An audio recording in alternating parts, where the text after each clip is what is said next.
Hey everyone, Grandmaster Ben Feingold here with more recaps from round 9. This is the matchup of the round, Fabiano Caruana versus Jan Nepomniachtchi, where Jan is in first place and Fabiano's in second place, and they're playing. And Fabiano has the white pieces, so if Fabiano wins, he'll be tied for first with Jan. Let's have a look. Played another Petrov, which Jan played before, winning against Rapport 2 rounds ago. Was it Rapport? Yeah. I was getting confused for a second. Okay, and we saw this position in the game between Rapport and Jan. Rapport played queen to b3, which is unusual. Fabi played the more usual line, rook e1, bishop f5, queen b3, queen d7. In this position, white has several moves he's tried. The most common are knight c3 and c takes d5. And here he played knight h4, which has never been played by anybody over 2000. So now Jan is on his own, because there's literally and figuratively hundreds of games in this position, and knight h4 has not been played in any top-level game. So this was the secret illegal preparation by Fabi. Let's see how it worked out. Bishop e6 is correct. Queen c2, attacking the knight on e4. Knight a6, the knight wants to go to b4, forking the queen and bishop. You can take this, but it doesn't lead to any advantage. If you play bishop takes e4, sometimes I can throw in knight b4, but not here because bishop h7 check, but I just take. And taking here doesn't win a pawn because I could take on c4, but actually the engine wants to play rook e8 and says black is like almost winning. It really hates this knight here and all the non-development. Okay, so you played the obvious move if you're not going to take the knight. Played a3, stopping knight b4. f5, reasonable.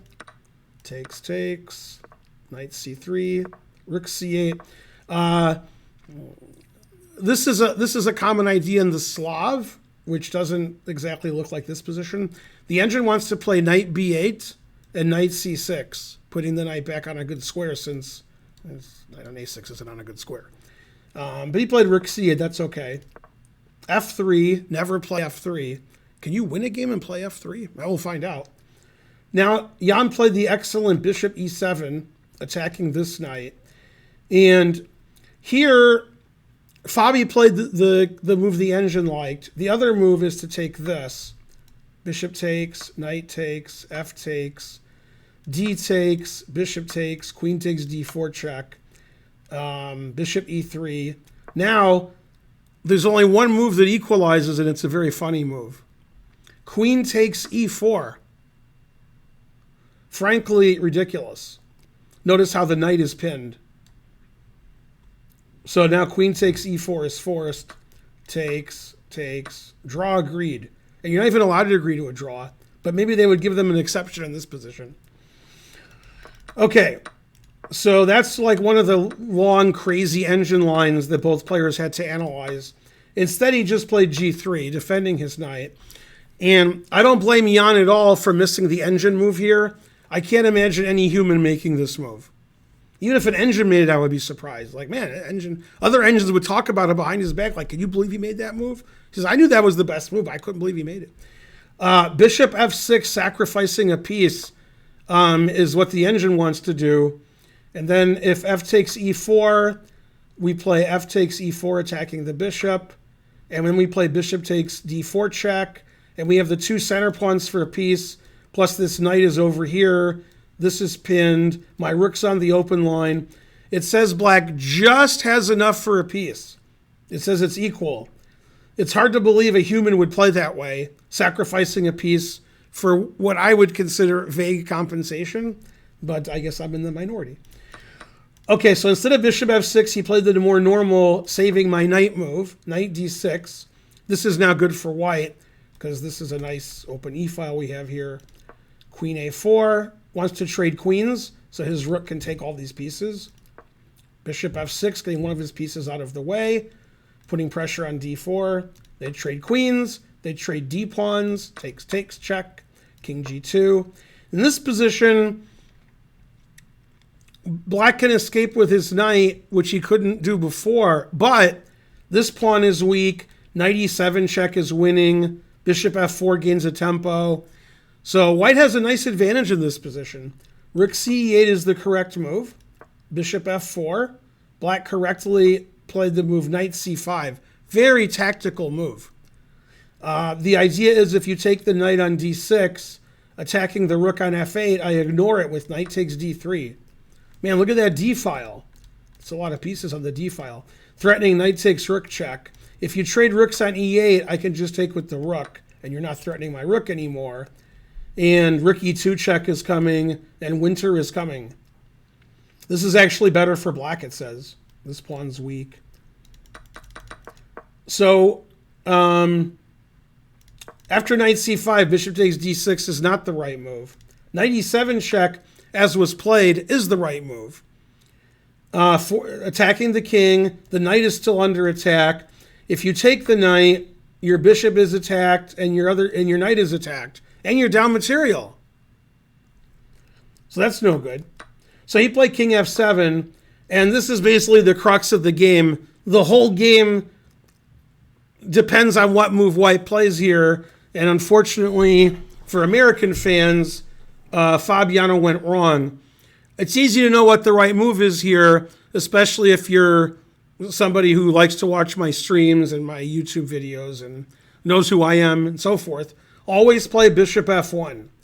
After bishop f1, white has a big advantage because the knight's hanging on d6, and if the knight moves away, bishop c4 check is annoying. This pawn is weak, and the edge says big advantage to white. And the only move to continue the game without really losing is knight c8. That seems pretty meek. Then bishop check, bishop e6. This is the engine line. Always sack the exchange. Not the only move, but the best move. Knight takes e6, knight takes f5, and the knight is pinned. We're threatening the bishop. Rook e1 is coming, and this gives white an advantage. If you take this, I go here, and rook takes b7 check is going to be very annoying. In fact, that's going to be winning. It says black can still hold on here, but he has to defend really well. So bishop f1 was the way to go to keep an advantage. And instead of bishop f1, he played bishop takes f5. And unfortunately, this leads to a series of trades which never end. These are the trades that doesn't end. They just go on and on, my friend. And now, accurate play by Jan kept the balance. Takes, takes, takes, takes, knight takes, takes, knight d3 with more taking. And even though white is up a pawn temporarily, I'm threatening bishop takes b2, knight takes b2, knight takes e1 check, knight takes f4 check is annoying. Rook e4 is best. And they just traded everything and got to this drawn position. Neither side's going to win this. It's too equal. And eventually, the players found a repetition because they're top GMs. King f3, and now we just do a knight check, and we keep checking with the knight, and the king has to defend the rook. Check, check. And it doesn't matter where the king goes, it has to stay on the rook. Otherwise, black takes it. I guess I could play knight d6 check and draw that way. Yeah, king here also draws. Amazing. Everything's a draw. So here the game's completely equal. Players agreed to a draw since it's move 40 without doing the 3-time repetition thing.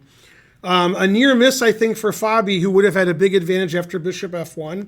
And nice opening prep, getting a position that Jan didn't know. Jan played well. And that was actually a pretty well-played game. Bishop f1 isn't winning for white. It just gives white a nice advantage. It's not clear he would have won if he had played it. Unfortunately, instead of bishop f1, when he played bishop takes f5, trying to find the position. I'm good at finding the position, except for one thing. Here it is. After bishop takes f5, they just traded everything into a drawn position. It was sort of forced from there, and Jan found all the correct moves, ending up in this completely drawn position. Well, we had a draw between the tournament leaders, so they're still the tournament leaders, and we have a few rounds to go. I hope you liked the recaps. That was round 9. This is Grandmaster Ben Feingold. Watch for more recaps on YouTube, and I'll see you guys next time. Bye.